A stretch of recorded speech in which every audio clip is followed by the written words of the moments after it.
Sou Manuel. Eu sou Rosa. Trabalhamos na cestaria, na arte de cestaria artesanal, no arte em Vime.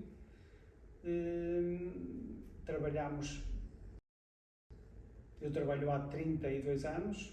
Eu há 40. Os meus tios eram artesãos. E o meu irmão foi para lá aprender. Eu estava em casa, era pequenina, ainda andava na escola, na 4ª classe. Eu comecei a trabalhar com o meu irmão, mas ele não era bom a ensinar.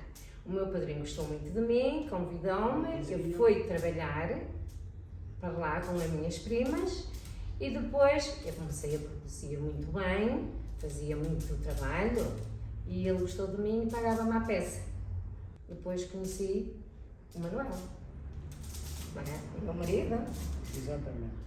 E depois, ele agora é que tem que contar a história dele. Foi assim como eu comecei a minha atividade do artesanato. Como tu dizes, começaste, sempre foi, aprendeste isto vem de família, não é? Foi os tios, os irmãos, haviam ali, na altura, eram à volta de 15 pessoas que trabalhavam na cestaria, entre a Rosa, os irmãos e os familiares, que estavam ali todos muito próximos. E assim fomos aguentando, a arte connosco foi sobrevivendo, fomos aguentando a arte da cestaria, com altos e baixos, com momentos bons, menos bons, dificuldades. Nota-se que há procura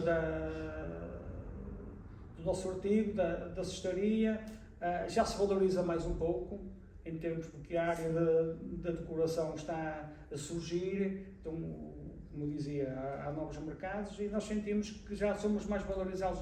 Sempre houve valorização, sempre se valorizou a área da linha bebé, sempre valorizou o que é nacional.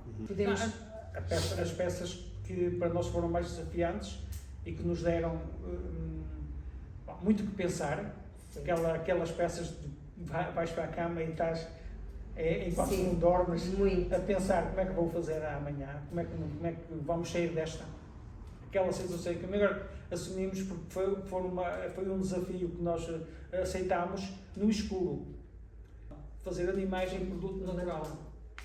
Então tinha que pôr o tapete, fazias conta que tu ias fazer um piquenique, o jardim, o tema era ir fazer um piquenique, então tinhas que ter a toalha.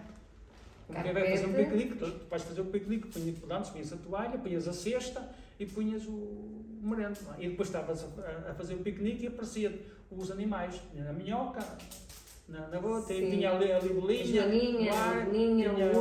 o urso, o ouriço, os animais à tua volta. Olha, foi fantástico. Tu estavas em contacto com os animais, com a natureza.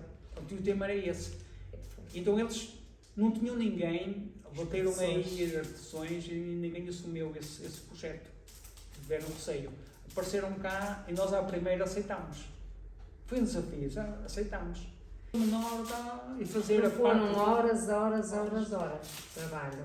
Depois de ver o trabalho feito e o carpete foi em Vime. Foi fazer um tapete em Vime. Muito grande. Fizemos para fazer o cesto, fizemos em Vime. Fizemos condensa, muito grande fizemos também. A cesta, tudo aqui. Ficámos em segundo lugar.